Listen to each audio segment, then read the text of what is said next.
بسم اللہ الرحمن الرحیم الحمد للہ رب العالمین والعاقبۃ للمتقین والصلاة والسلام علی سید الانبیاء والمرسلین وعلی آلہ واصحابہ اجمعین ومن تبعہم بإحسان الی یوم الدین اما بعد اعوذ باللہ من الشیطان الرجیم بسم اللہ الرحمن الرحیم ویزید اللہ الذین اہتدوا ھدی والباقیات الصالحات عند ربک ثوابا وخیر مردا وقال اللہ تبارک وتعالی ان الذین آمنوا وعملوا الصالحات سیجعل لهم الرحمن ودا صدق اللہ العظیم۔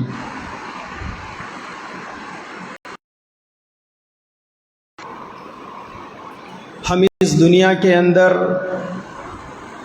اپنی مرضی کی زندگی کے لیے نہیں آئے ہیں، بلکہ اس دنیا میں ہمارے آنے کا مقصد اللہ تبارک و تعالیٰ کی مرضی پر عمل کر کر زندگی گزارنا ہے۔ اللہ تعالیٰ نے انسانوں کو دنیا میں عبادت کے لیے پیدا کیا اور مسلمانوں کو اپنی زندگی میں دین کو برپا کرنے کے لیے پیدا کیا۔ ہم مسلمانوں کی دو ذمہ داریاں ہیں، ایک ہے اللہ کے عبادت کے حق کو سمجھنا اور اس پر عمل کرنا، اور دوسرے ہے اپنی زندگی کے اندر عبادتوں کے ماحول کے ساتھ ساتھ اللہ کے دین کو اپنے گھر والوں کے، اپنے رشتہ داروں کے، اپنے پڑوسیوں کے اور پورے عالم کے لوگوں کی زندگیوں میں دین کو برپا کرنے کی محنتیں کرنا۔ یہ ایک ایسی ڈیوٹی ہے اور یہ ایک ایسا کام ہے جو کام اللہ تبارک و تعالیٰ نے ہر مسلمان کو اس کا مکلف بنا کر دنیا کے اندر بھیجا ہے۔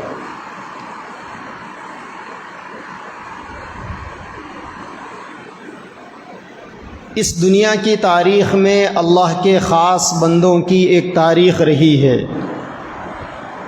سرکار دو عالم صلی اللہ علیہ وسلم کے زمانے سے لے کر آج تک کوئی زمانہ اللہ کے خاص بندوں سے، اللہ کے نیک بندوں سے خالی نہیں رہا، اور قیامت تک دنیا کے اندر اللہ کے خاص بندے آتے رہیں گے۔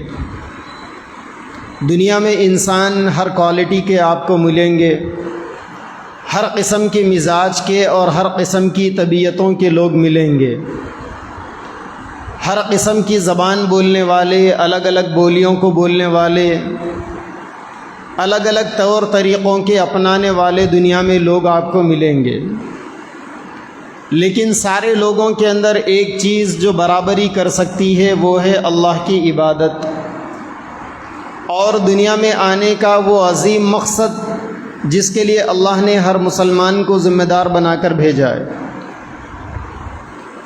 2 دن کے بعد بقرہ عید ہوگی، عید قربان آئے گی۔ سیدنا ابراہیم علیہ السلام کی یاد میں مسلمان پوری دنیا میں کروڑوں کی تعداد میں قربانی والا عمل انجام دیں گے۔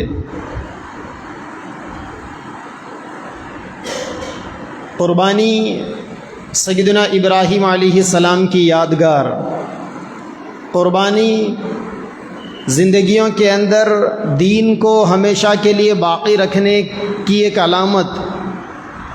قربانی کے بغیر نہ ہمارا ایمان محفوظ رہ سکتا ہے، نہ ہمارا دین باقی رہ سکتا ہے۔ دنیا کے اندر جس بھی زمانے میں اسلام پر حالات آئے، مسلمانوں کو ستایا گیا، پریشان کیا گیا، مسلمانوں کے ایمان پر ڈاکہ ڈالنے کی کوششیں کی گئی، ہر زمانے کے اندر مسلمانوں نے قربانیاں دی، اپنے دین کو بچایا، اپنے ایمان کو بچایا، اپنے عقیدے کی حفاظت کی،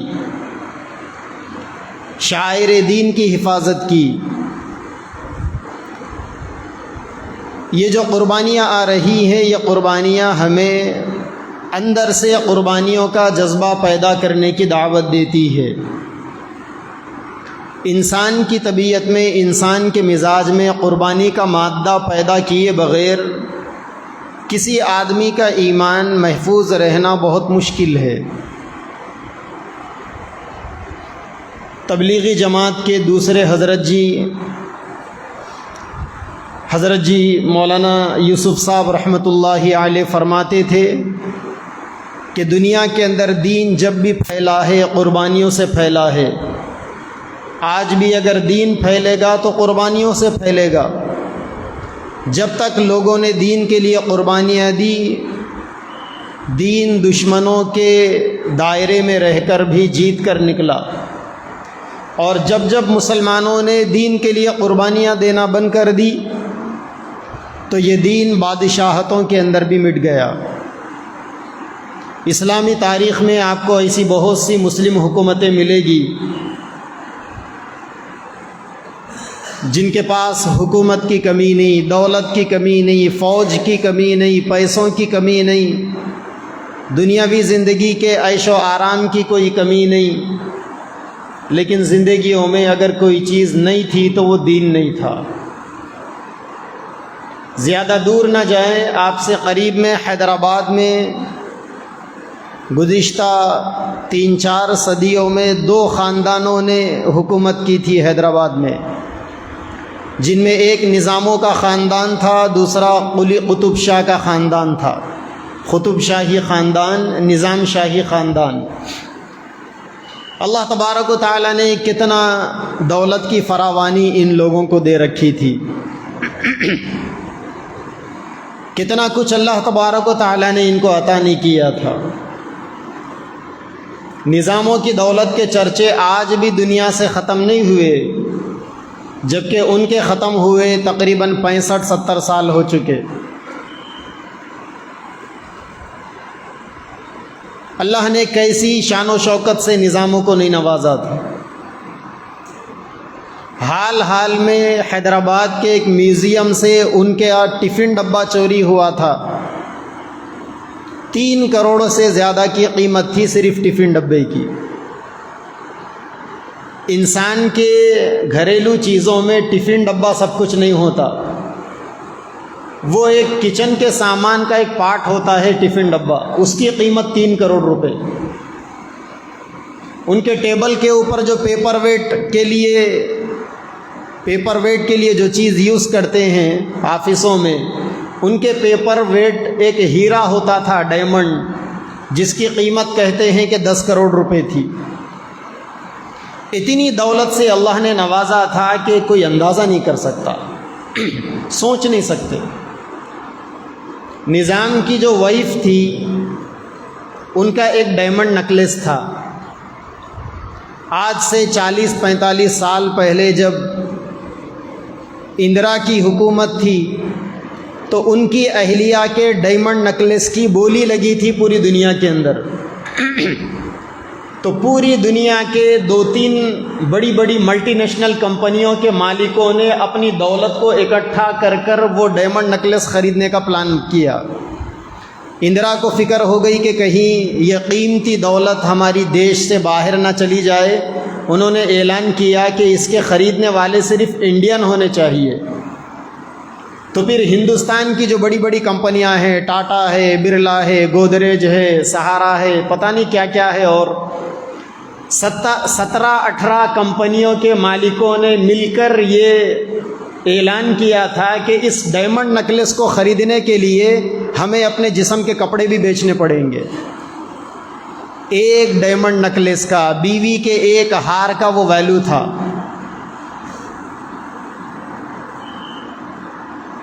دلی کے اندر جو سینٹرل میوزیم ہے گورنمنٹ آف انڈیا کا، پھر بعد میں اندرا گاندھی نے ان کے خاندان کے لوگوں سے منت سماجت کر کے اس زمانے میں 280 کروڑ روپے ان کے ہاتھ میں پکڑا کے 45 سال پہلے کے 280 کروڑ روپے، وہ ہار آج بھی دلی کے میوزیم میں رکھا ہوا ہے۔ اللہ نے کتنی دولت دی تھی، مگر زندگیوں میں دین نہیں تھا۔ زندگی کا مقصد ان لوگوں نے عیاشی، عورتوں کے پیچھے پیسہ لگانا، نشے میں پیسہ لگانا، خواہشات کو پورا کرنے میں پیسہ لگانا، ان کے پاس زندگی کے اندر زندگی کا مقصد اتنا ہی تھا۔ تو جب دین کے لیے قربانیاں نہیں ہوئی، بادشاہتوں میں دین مٹ گیا، اور جب دین کے لیے قربانیاں ہوئی، اللہ تعالیٰ نے مخالفتوں میں دین کو نکالا۔ رشیا کے بارے میں آپ نے سنا ہوگا، رشیا کے اندر جب کمیونسٹوں کا سرخ انقلاب آیا، رشیا کے لوگوں کے اوپر 70 سال کا عرصہ ایسا گزرا جہاں نماز پر پابندی، داڑھی پر پابندی، برقعے پر پابندی، اذان پر پابندی، قرآن پر پابندی، کوئی اذان دینے والا نہیں۔ مسجدوں کو شراب کے اڈے بنا دیا گیا تھا، مسجدوں کے اندر جانوروں کو باندھا جاتا تھا، مدارس ویران ہو گئے تھے، جہاں بیٹھ کر کسی زمانے میں قرآن اور حدیث کی تعلیم دی جاتی تھی، اب وہاں بیٹھ کر لوگ جوا کھیلتے تھے، پتے کھیلتے تھے۔ پوری سرزمین کے اوپر کوئی اذان دینے والا نہیں تھا، اللہ کا نام لینے والا کوئی نہیں تھا۔ لوگ اپنے دلوں میں، اپنے سینوں میں اپنے ایمان کو چھپائے ہوئے تھے۔ شوہر اپنی بیوی سے ایمان کو چھپاتا تھا، اس کو ڈر تھا کہ کہیں میری بیوی جاسوسی نہ کر دے۔ جاسوسوں کو بڑے بڑے انعامات دیے گئے تھے۔ بیوی اپنے شوہر سے ایمان کو چھپائے رکھتی تھی۔ لوگ اپنے بچوں کو گھروں سے اس ڈر سے باہر نہیں نکالتے تھے کہ کہیں ہمارے ایمان کا بھانڈا نہ پھٹ جائے۔ اور رشیا کی جو سیکرٹ ایجنسی ہے KGB، کہیں اس کو پتہ نہ چل جائے اور وہ آ کر ہمیں موت کے گھاٹ نہ اتار دے۔ اس حال میں بھی لوگوں نے دین کو نہیں چھوڑا، ایمان کو نہیں چھوڑا۔ لوگ اپنے گھروں کے سامنے ڈسپلے پر شراب کی بوتلوں کو سجاتے تھے اور اندر پیچھے بیٹھ کر بچوں کو قرآن پڑھاتے تھے۔ جب KGB کے ایجنٹ آتے، رشیا کی آرمی کے لوگ آتے، وہاں کی پولیس آتی، شراب کی بوتلوں کو دیکھ کر یہ سمجھتی کہ یہ تو عیاش مسلمانوں کا گھر ہے۔ ڈسپلے کے اوپر عیاشی کے سامان کو سجا کر اس کے پیچھے بچوں کو اپنے قرآن پڑھاتے تھے لوگ۔ قربانی دی تھی انہوں نے۔ اللہ نے پھر ایک ایسا انقلاب برپا کیا کہ آج رشیا کا جو کیپٹل ہے ماسکو، صرف ماسکو سٹی کے اندر 500 بڑی بڑی مسجدیں ہیں آج۔ اسلام کے لیے جب تک قربانیاں ہوگی، اللہ تبارک و تعالیٰ اسلام کو، دین کو، ایمان کو، یقین کو زندہ رکھنے کے اسباب پیدا کریں گے۔ اور جب قربانیاں ختم ہو جائے گی تو پھر اسلام کے لیے بادشاہت کوئی معنی نہیں رکھتی، پولیس کوئی معنی نہیں رکھتی، فوج کوئی معنی نہیں رکھتی، پیسے دولت کوئی معنی نہیں رکھتے۔ اسلام کے لیے صرف قربانیاں معنی رکھتی۔ یہ قربانیوں کا موسم سیدنا ابراہیم علیہ السلام کی قربانیوں کو یاد دلا کر مسلمانوں کو اندر سے جھنجھوڑتا ہے کہ تم بھی قربانی والے بنو۔ قربانی والے بننے کا سب سے بڑا فائدہ یہ ہے کہ اس کی برکت سے انسان کا دین اور انسان کا ایمان محفوظ ہو جاتا ہے۔ جب تک آدمی کی طبیعت میں، آدمی کے مزاج میں قربانی نہیں آئے گی، اس وقت تک کچھ نہیں ہو سکے گا۔ اپنا ایمان بچانا مشکل ہو جائے گا۔ اور جب انسان قربانی دیتا ہے، دین کے اوپر جم جاتا ہے، ان الذین قالوا ربنا اللہ، وہ لوگ جو کہتے ہیں کہ ہمارے رب اللہ ہے، ثم استقاموا، پھر اس کے اوپر جم جاتے ہیں۔ استقامت کے لیے بڑی قربانیاں دینی پڑتی ہے۔ استقامت صرف الف سین تا قاف الف میم تا کا حروف نہیں ہے۔ استقامت کے لیے انسان کو جان کی، مال کی، اوقات کی، خواہشات کی، ارمانوں کی، کاروبار کی، ہر قسم کی قربانی دینی پڑتی ہے انسان کو، جب جا کر استقامت بنتی۔ اور جب یہ استقامت پوری ہوتی ہے، تتنزل علیہم الملائکہ، تو فرشتے اللہ تعالیٰ کی طرف سے رحمت لے کر اترتے ہیں۔ اللہ تخافوا ولا تحزنوا وابشروا بالجنۃ التي كنتم توعدون۔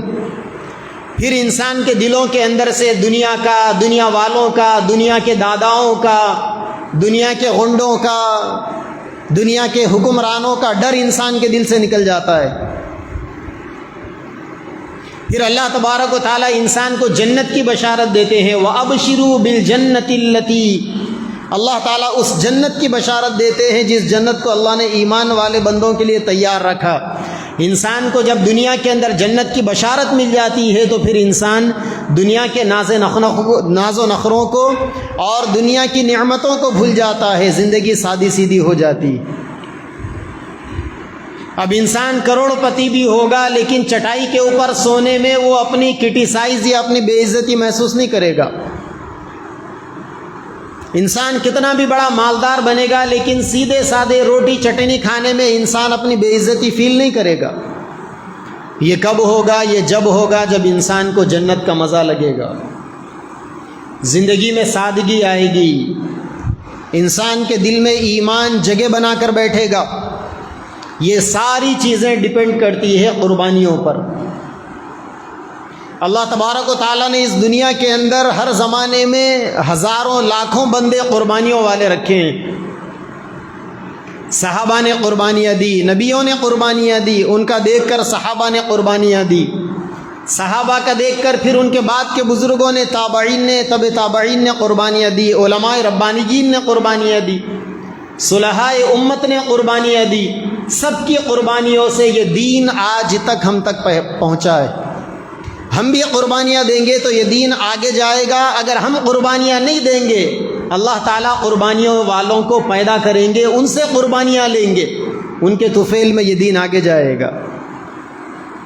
مرنا ہر انسان کو ہے، موت اٹل حقیقت ہے، ضرور آئے گی۔ انسان کے دنیا میں پیدا ہونے کا دوسرا مطلب ہے مرے گا۔ یہ دنیا میں وہی چیز پیدا ہوتی ہے جس کو مرنا ہے۔ انبیاء کرام کو موت آئی ہے، امام الانبیاء کو موت آئی ہے۔ موسیٰ علیہ السلام نے، مشہور ہے کہ فرشتہ آیا تھا انسان کی شکل میں روح نکالنے، موسیٰ علیہ السلام نے فلطمہ، اس کو بھیری مار دی۔ حضرت کا غصہ جلالی تھا۔ فرشتہ گیا اللہ کے پاس، کہنے لگا کہ موت سے موسیٰ خفا ہو گئے، انہوں نے بھیری مار دی مجھے، میری آنکھ زخمی ہو گئی۔ اللہ نے ایک دمبے کو، جس کے جسم کے اوپر بہت سے بال تھے لاکھوں کی تعداد میں، دے کر موسیٰ علیہ السلام کے پاس بھیجا۔ فرشتے سے کہا کہ موسیٰ سے کہو اس دمبے کے جسم پر ہاتھ پھیر دے، ہاتھ کے نیچے جتنے بال آئیں گے اتنے سال ہم ان کو زندگی دے دیں گے۔ فرشتہ آیا، موسیٰ علیہ السلام نے فرشتے کی بات سن کر پوچھا کہ کیا اس کے بعد بھی مجھے موت آئے گی؟ فرشتے نے کہا موت آئے گی، بس اب کی موت اتنے سالوں کے لیے ٹلے گی، مگر موت آئے گی۔ موسیٰ علیہ السلام لیٹ گئے، کہا روح نکال لو، چلو ابھی چلو۔ دنیا کے اندر ہر ایک کو مرنا ہے، مگر کامیاب ہے وہ انسان جو اپنی زندگی کو کامیاب بنا کر مرے۔ خوش نصیب ہے وہ انسان جو اپنی زندگی کے اندر نیکیوں کا ماحول پیدا کرے، جس کے صبح سے شام تک کے اعمال میں ایک اللہ کا آپشن نظر آئے، وہ سعادت مند انسان ہے۔ وہ جس کی بول چال میں، جس کے طور طریقوں میں، جس کے رہنے سہنے سے کہیں یہ نہ جھلکے کہ یہ دنیا دار ہے، دنیا داری کو پسند کرتا ہے، سادگی اس کا شیوا ہو، ایمان اس کی زندگی کا سرمایہ ہو، نیک اعمال اس کا جنون ہو، وہ اپنے کام میں لگا ہوا رہے۔ اللہ تبارک و تعالیٰ نے ایسے لوگوں سے دنیا کے کسی زمانے کو خالی نہیں رکھا، اور کسی علاقے کو اللہ نے خالی نہیں رکھا۔ ہر علاقے کے اندر، ہر زمانے کے اندر اللہ کے ایسے لال، اللہ کے ایسے چہیتے بنجے موجود ہے۔ آپ کے علاقے کے اندر بھی اللہ کا ایک ایسا ہی چہیتا بندہ تھا جو گزشتہ جمعہ کی رات اس کا انتقال ہوا، ہفتے کے دن آپ نے ان کی نماز جنازہ پڑھی، جن سے میری مراد کروٹلے کے امیر محترم جناب الحاج سلیم صاحب مرحوم، جو گزشتہ جمعہ اس موقع پر زندہ تھے، آج وہ قبر کے گڑھے میں۔ انہوں نے صاف ستھری زندگی گزاری، دین کی محنتوں میں، دین کی فکروں میں، اللہ کے بندوں کی ہدایت کے لیے، راتوں کو رونے دھونے میں، دن کو اپنے آپ کو تھکانے میں۔ ان کی زندگی، ان کے موت کے بعد کچھ ایسے کمالات کھل کر آئے، انسان کو کسی کے کمالات، کسی کے خوبیوں کو بیان کرنے میں کنجوسی نہیں کرنے چاہیے. بنیا گیری کبھی اچھی چیز نہیں ہے، خاص طور پر اس موقع پر جب انسان کو سچے دل کے ساتھ کسی کے کمالات کے اعتراف کرنے کا موقع ہو. ہم یہ سمجھتے ہیں کہ میں اپنی زبان سے کسی کی خوبیوں کو بیان کروں گا تو میرا قد چھوٹا ہو جائے گا. نہیں، انسان کا قد کسی کی خوبیوں کو بیان کرنے سے چھوٹا نہیں ہوتا. میرے استاذ محترم، میرے مرشد مکرم حضرت مولانا حمید الدین حسامی عاقل صاحب رحمۃ اللہ علیہ فرماتے تھے کہ بیٹے، انسان معمولی کھانے سے، معمولی کپڑے پہننے سے چھوٹا نہیں ہوتا، بلکہ انسان اپنی چھوٹی سوچ کی وجہ سے چھوٹا ہوتا ہے. جب انسان کا نام اعمال نیکیوں سے خالی ہوتا ہے تو پھر انسان کا قد چھوٹا ہو جاتا ہے. ورنہ آپ کی زندگی میں ایمان ہے، ایمانی اعمال ہے، دین کی فکریں ہیں، زندگی کے اندر قدم قدم پر اللہ کا ڈر ہے، اللہ کے احکامات کی تعلیم پر عمل کرنے کا جذبہ ہے. آپ بڑے ہیں، آپ بھلے ہی آپ رکشہ چلانے والے کیوں نہ ہو، بھلے ہی آپ بنڈی ڈھکلنے والے کیوں نہ ہو، بھلے ہی آپ سبل مارنے والے، پھوڑے کھینچنے والے، تٹے اٹھانے والے کیوں نہ ہو، اللہ کی نظروں میں آپ بہت بڑے. تو انسان کو کسی کے کمالات کو بیان کرنے میں کنجوسی نہیں کرنی چاہیے. دنیا سے جو لوگ بھی جاتے ہیں اپنے پیچھے کچھ اچھائیاں چھوڑ کر جاتے ہیں. ان کے بعد والوں کے لیے بہترین سرمایہ یہ ہوتا ہے کہ ان کی اچھائیوں کو اپنے اندر پیدا کرو. سلیم صاحب حافظ نہیں تھے، عالم نہیں تھے، مفتی نہیں تھے، کسی مدرسے کے پڑھے ہوئے نہیں تھے، ایک معمولی آدمی تھے. نئی نئی شادی ہوئی، چھوٹی سی سائیکل کی دکان چلاتے تھے. آج کے زمانے میں جو لوگ سائیکل کی دکان چلاتے ہیں کیا ملتا ہے انہیں؟ جو آج سے 45-50 سال پہلے سائیکل کی دکان چلاتے تھے ہوں گے، انہیں کیا ملتا تھا؟ گھر کے اندر بچے زیادہ تھے، 7 بیٹے تھے، 3 بیٹیاں تھیں. لیکن اگر انسان حالات سے کمپرومائز کر لے، اپنے دل کو انسان اگر تسلی دے لے، تو کوئی بھی چیز انسان کے لیے امپاسبل نہیں ہوتی، کوئی بھی چیز انسان کے لیے ناممکن نہیں ہوتی. اس کے باوجود معمولی تنخواہ سے اپنے گھر کے اندر سب کو پالتے ہوئے، ماں باپ کو دیکھتے ہوئے، تھوڑے تھوڑے پیسے جمع کر کر اس زمانے میں انہوں نے بیرون جماعت میں رشیا میں وقت لگایا تھا. اور اس زمانے میں رشیا دنیا کا سپر پاور تھا، جیسا آج امریکہ سپر پاور ہے. اور سپر پاور کو جانے کے لیے بیل بنڈی پہ بیٹھ کے تو نہیں جایا جاتا نا. ویزا بھی مہنگا ہوتا ہے، ٹکٹ بھی مہنگا ہوتا ہے، سفر بھی مہنگا ہوتا ہے. زندگی میں جب تک قربانیاں نہیں آئے گی تب تک برکتیں نہیں آئے گی. ہم سمجھتے ہیں کہ زندگی کے اندر دولت کی بہار کمائی کے بڑھنے سے نہیں. ان کی زندگی کو دیکھیں، سلیم صاحب کی زندگی کو. ان کی زندگی میں دولت کی بہار قربانیوں کے نتیجے میں آئی تھی. سائیکل ٹیکسی کے بعد انہوں نے چھوٹی سی چائے کی دکان کھولی تھی RB کے نام سے، آج بھی مشہور ہے. اس دکان کے اندر کمائی کتنی چائے پلا کر. آج جو لوگ چائے کی ہوٹل چلاتے ہیں جا کر ان سے پوچھیں آپ. بڑی ایمانداری کے ساتھ ان کے بارے میں یہ سنا گیا کہ ایک مرتبہ 10 بجے دودھ پھٹ گیا 40 لیٹر. کام والے نے، نوکر نے ان سے کہا کہ امیر صاحب دودھ پھٹ گیا، پیسے نہیں دینا اس کو. تو امیر صاحب نے کہا کہ دودھ کب آیا تھا؟ اس نے کہا کہ 7 بجے آیا تھا. امیر صاحب نے کہا کہ تو گرم کب کیا؟ کہنے لگا 10 بجے. امیر صاحب نے کہا اپنی غلطی سے دودھ پھوٹا ہو. اگر 7 بجے ہم گرم کر دیتے تو نہیں پھوٹتا ہو، ہم 10 بجے تک رکھ کے گرم کیے، لہٰذا نقصان ہمیں اٹھانا پڑے گا. ایک مرتبہ 40 لیٹر دودھ کے 2 بگونے رکھے ہوئے ہیں، کسی نے کہہ دیا، پیچھے سے کتا آ کے دودھ میں منہ ڈال کے گیا. امیر صاحب بولے دودھ پورا پھینکو. اب کام والے نے کہا کہ یہ نہیں معلوم کون سے بگونے میں منہ ڈال کے گیا. امیر صاحب نے کہا دونوں بگونے ہودے مارو، کیونکہ نہیں معلوم نا اس میں ڈالا یا اس میں ڈالا. کتا اگر منہ ڈال دے تو شریعت اس کو ناجائز کہتی ہے، لہٰذا پھینکو. جو چیز اپنے لیے ناجائز وہ سب کے لیے ناجائز. علم کے ساتھ ساتھ انسان کی زندگی میں ایسا عمل، ایسی پرہیزگاری آنی چاہیے.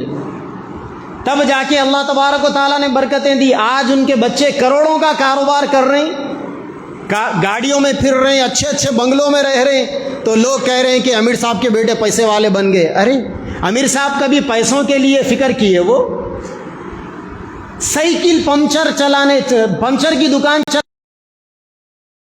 انسان اتنی چھوٹی دکانیں لگا کر کروڑوں پتی بننے کا خواب دیکھتا ہے تو دنیا والے اسے بیوقوف کہیں گے. پرہیزگاری ہونی چاہیے زندگی میں. اللہ نے برکتیں پرہیزگاری کے ساتھ رکھی. قرآن مجید میں اللہ نے سورہ کہف میں فرمایا وَكَانَ أَبُوهُمَا صَالِحًا. حضرت موسیٰ علیہ السلام اور حضرت خضر دونوں کا ایک راستے سے گزر ہو رہا تھا. ایک دیوار ٹوٹ رہی تھی، حضرت خضر نے دیوار کو ڈسمٹل کیا، نیچے خزانہ گڑا ہوا تھا. حضرت خضر نے اس خزانے کے اوپر نئی دیوار بنا دی. موسیٰ علیہ السلام کو یہ راز سمجھ میں نہیں آیا کہ اس میں راز کیا ہے.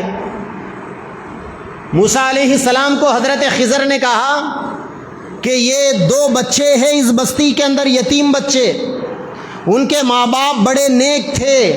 اللہ تعالیٰ نے ان کے ماں باپ کی نیکی کے نتیجے میں اللہ نے ان کے ماں باپ کے دل میں یہ بات ڈالی کہ خزانے کو دیوار کے نیچے دفن کر دو، جب تمہارے بچے بڑے ہو جائیں گے تو ہم ان کے دل میں بات ڈال دیں گے کہ اس دیوار کو توڑو، اس کے نیچے تمہاری امانت دفن ہے. بچوں کے بڑے ہونے سے پہلے دیوار بوسیدہ ہو گئی تھی. اللہ نے مجھے حکم دیا کہ دیوار کو سیدھے بنا دو. علماء نے اس آیت کے تفسیر میں لکھا ہے کہ اگر ماں باپ کی زندگیوں کے اندر تقویٰ ہوگا، پرہیزگاری ہوگی، للہیت ہوگی، اللہ تعالیٰ ان کی اولاد کو دنیا میں دولت مند بنائیں گے. تو یہ جو امیر صاحب کے بچوں کی جو دولت دنیا والوں کو نظر آ رہی نا، امیر صاحب کے دولت کے چکر میں پڑنے کی وجہ سے بچے دولت مند نہیں بنے. ان کی زندگی میں ایمان کا ماحول ہونے کی وجہ سے، اعمال کا ماحول ہونے کی وجہ سے، دین کی فکروں کے نتیجے میں اللہ نے ایک مثال کو دنیا میں بتایا، ان کی زندگی میں اللہ نے بتایا. ہم یہ سمجھتے ہیں کہ دنیا کے اندر دولت جمع کرنا اپنے اولاد کے لیے کچھ رکھ کر جانا ہے. ایسے سمجھ رکھنے والوں کے چہروں کے اوپر امیر صاحب کی یہ عملی زندگی زوردار تماچا ہے. آپ جس اولاد کے لیے دولت رکھ کر جا رہے ہو، کیا معلوم آپ کے مرنے کے بعد آپ کا بچہ آپ کے نام پر 4,000 روپے کا حصہ مل کر یا 8-10 ہزار کا جانور ذبح کر کر بھی آپ کے ثواب کے لیے قربانی نہیں کرے گا.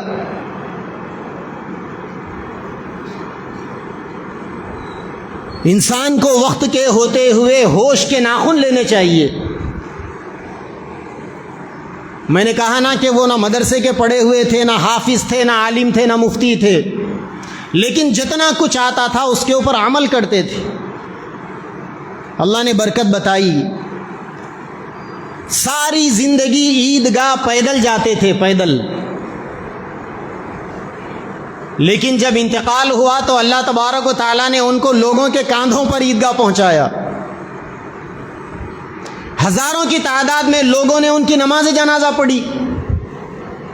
اللہ نے فرمایا ان الذین آمنوا وعملوا الصالحات سیجعل لهم الرحمن ودا. جو لوگ ایمان کے ساتھ نیک اعمال کرتے ہیں اللہ تعالیٰ لوگوں کے دلوں میں ان کی محبت ڈال دیتے ہیں. دیہاتی لوگ جانتے نہ پہچانتے لوگ آئے نماز جنازہ میں شریک ہوئے. کافر لوگ کہہ رہے ہیں کبھی ان کو ہم نے دیکھا نہیں، لیکن اتنے بڑے آدمی تھے، لوگ اتنے آئے ان کے نماز جنازہ میں. جو لوگ اللہ سے تعلق رکھنے والے ہوتے ہیں اللہ تبارک و تعالیٰ گمنامیوں کے باوجود بھی اللہ انہیں چمکاتے ہیں. انسان کی زندگی میں قربانیوں کا ماحول ہونا چاہیے، اللہ کے لیے کچھ کرنے کا ماحول. میں نے سنا آج سے 40-42 سال پہلے جب انہوں نے تبلیغی کام کوروٹلے میں شروع کیا، کسی نے ان کے چہرے پر تھوک دیا. گشت کرنے گئے، دعوت دینے گئے، کسی نے تھوک دیا. کوئی گالی دینے والے تھے، کسی کو جماعت میں لے کے گئے، اس کی ماں ان کے گھر پہ ان کی اہلیہ سے لڑنے کے لیے آ گئی کہ تمہارے شوہر کا طریقہ ہے، میرے گھر میں کمانے والے کوئی نہیں ہے، میرے بچے کو جماعت میں لے کے گئے. آج لوگ یہ خواب دیکھتے ہیں کہ ہم کو بھی ان کے جیسی عزت ملے، ہمیں بھی لوگ ان کے جیسا فالو کرے. ارے ان کے جیسی قربانیاں بھی تو دو نا. 4 دن ان کے آزو بازو میں رہ کر اگر آپ یہ خواب دیکھتے ہیں کہ ہم بھی ان کے جیسے بنے، نہیں بن سکتے۔ انسان پہلے کچھ دے،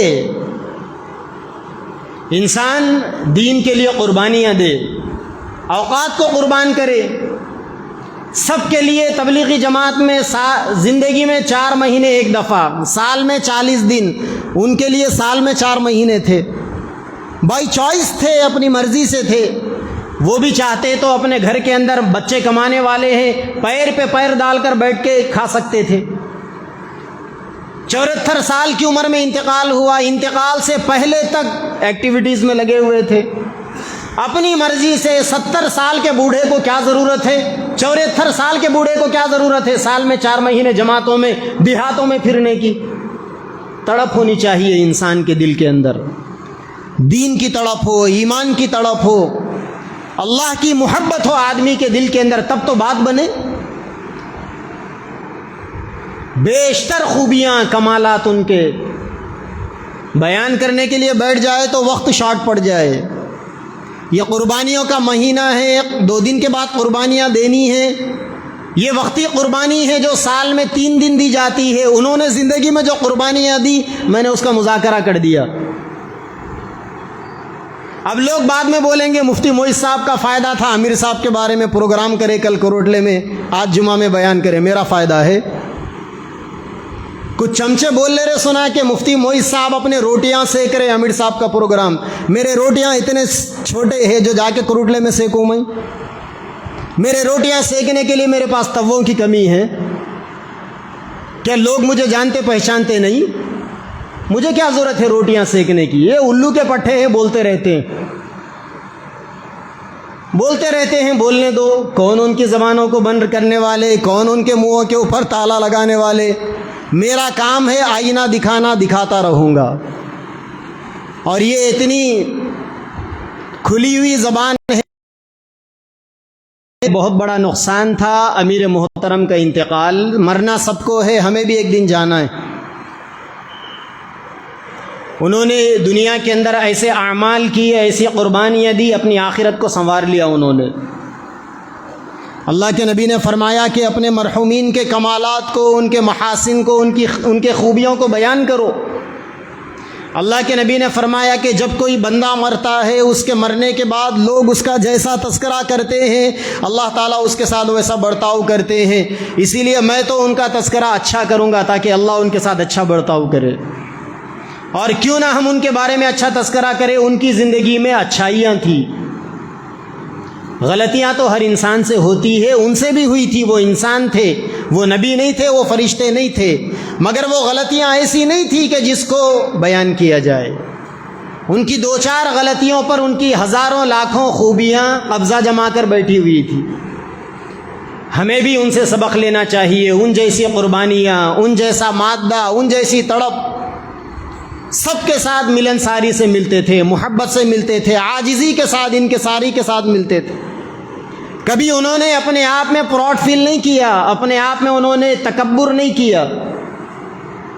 علماء کی عزت کرنا، چھوٹے بڑوں کی عزت کرنا، یاد رکھیں میرے بھائیوں، یہی وہ کمالات ہوتے ہیں۔ انسان دنیا سے چلا جاتا ہے لیکن یہ خوبیاں انسان کی قیامت تک رہ جاتی۔ کل جلسہ میں نے ان کے بارے میں رکھایا تھا، آج میں ان کے بارے میں بیان کر رہا ہوں۔ آج عصر کے بعد کون یاد کرے گا انہیں؟ یا چند دن لوگ یاد رکھیں گے، بھول جائیں گے۔ دنیا کا دستور ہے، یہ دنیا زندوں کو یاد نہیں رکھتی تو مردوں کو کیا یاد رکھے گی؟ لیکن انسان اپنی زندگی کے اندر جو نیکیاں کرتا ہے اسی سے اس کی قبر جنت بنتی۔ جب ہم ان کو بھول جائیں گے، ان کا تذکرہ نہیں کریں گے، تب بھی ان کے قبر کے اندر ان کی نیکیاں کام آئے گی۔ اسی لیے ہمیں ان سے سبق لینا چاہیے، ان کے لیے دعائیں کرنی چاہیے۔ ان کی جو عادات تھی، جو اخلاق تھے، جو خوبیاں تھیں، وہ خوبیاں ہمیں اپنے اندر پیدا کرنا چاہیے۔ انسان موت تک سیکھتا رہتا ہے۔ سیدنا عبد القادر جیلانی رحمۃ اللہ علیہ فرماتے تھے، دنیا میں میرے 4000 استاذ ہیں۔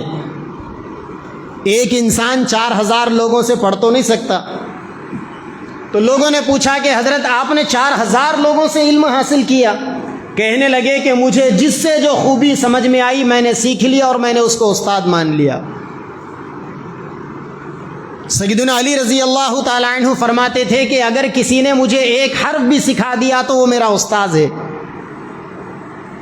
دنیا کے اندر زندہ لوگ بہت ساری چیزیں سکھاتے ہیں، دنیا سے جاتے جاتے بعض جنازے بہت کچھ سکھا کر جاتے ہیں۔ ان کے جنازے نے بھی ہمیں بہت کچھ سکھایا۔ زندگی اللہ کے لیے وقف کر دو، دنیا کے چکر میں مت پڑو۔ جس اولاد کے لیے آپ اپنی دنیا کو تباہ کیے ہوئے ہو، یہ اولاد اسی وقت تمہارے کام آئے گی جب تم انہیں دیندار بنائیں گے۔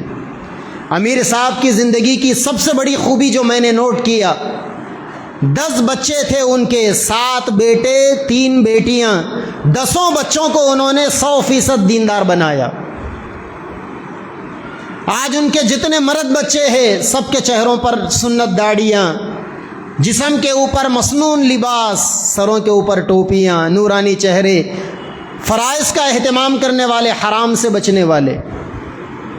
بول لینا نہیں چاہیے امیر صاحب دنیا میں نہیں ہے تو بتا رہا ہوں ان کے خوبیوں کو۔ یہ انہی کی تربیت کا نتیجہ ہے کہ امیر صاحب کے ایک بیٹے میرے خاص دوست تھے، حافظ ہے، ہوٹل چلاتے ہیں، مٹپلی میں بھی چلاتے ہیں ہوٹل۔ جگہ جگہ پر انہوں نے ہوٹل کے سلسلے میں پہلے مجھ سے مسئلہ پوچھا، اس کے بعد ہوٹل میں کوئی کام کیا انہوں نے۔ ہوٹل میں لوگ لارج بھی ہے، لوگ شراب ساتھ میں لے کر آتے ہیں، پابندی لگائی اس کے اوپر۔ لارج کے اندر ٹی وی لگانا پڑتا ہے، انہوں نے مجھ سے مسئلہ پوچھا۔ ہر چیز، یہ دعوت و تبلیغ میں یہی تو سکھایا جاتا ہے نا کہ مسائل علماء سے سیکھ کر عمل کرو، تربیت کی اپنے بچوں کی، اور کیا چاہیے۔ 10 بیٹے بیٹیاں اور 10 بیٹے بیٹیوں کے 30 اولاد، یعنی انہوں نے اپنی زندگی میں 40 بچوں کو دیندار بنایا۔ کتنی بڑی اپرچونٹی کو انہوں نے پورا کیا، کتنا بڑا گول انہوں نے اچیو کیا۔ آج ہمارے گھروں میں 2-4 بچے ہیں، ہم ان کو دینی تربیت نہیں دے سکتے۔ یاد رکھیں، بچوں کے سامنے تقریر کرنے سے بچے دیندار نہیں بنتے، بچے اپنے ماں باپ کو دیکھ کر دیندار بنتے ہیں۔ اگر ان کے بچوں میں دینداری آئی تو یقیناً اپنے باپ کو اور اپنی ماں کو دیکھ کر دینداری آئی وہ۔ اسی لیے باہر دینداری کے لمبے لمبے چوڑے بیانات کرنے سے پہلے اپنے گھروں میں جھانک کر اپنے گھروں میں دینداری، عملی دینداری پیدا کرنا چاہیے۔ یہ سبق دیا امیر صاحب نے۔ جب 22 سال پہلے میرے 4 مہینے ان کے ساتھ وقت میں لگے تھے، اس وقت امیر صاحب نے میرے سامنے کہا تھا کہ میری ایک بیٹی کے خواب میں اما جان عائشہ رضی اللہ عنہا نظر آئے تھے۔ بہت سارے کمالات، بہت ساری خوبیاں۔ میں یہ چاہتا تھا، قربانی کا مہینہ ہے، بات قربانی سے شروع ہوئی، سارے کمالات کو بیان نہیں کر سکتے، لیکن ان کی وہ خوبیاں جو ریلیٹڈ ٹو قربانیاں ہیں، جو قربانیوں سے متعلق ہے، اس کو بیان کیا جا سکتا تھا، اور میں نے صرف 2-3 چیزیں بیان کی۔ اللہ تبارک و تعالیٰ سے میں بھی دعا کرتا ہوں کہ وہ کمالات جو ان میں تھے مجھ میں نہیں ہیں، اللہ میرے اندر پیدا کرے، میری اولاد میں پیدا کرے، میرے علاقے کے لوگوں کے اندر پیدا کرے۔ ہر وہ آدمی جو ان کے بارے میں اپنے دلوں میں محبت رکھتا ہے، ان کے لیے ہمدردی کے جذبات رکھتا ہے، یا جن لوگوں نے ہزاروں کی تعداد میں ان کی نماز جنازہ میں شرکت کی، میں اللہ سے دعا کرتا ہوں کہ اللہ تعالیٰ ان کے کمالات کو سارے لوگوں کے اندر تقسیم فرمائے، اور اللہ تعالیٰ ان کے آخرت کے سارے مراحل کو آسان فرمائے۔ وآخر دعوانا ان الحمد للہ رب العالمین۔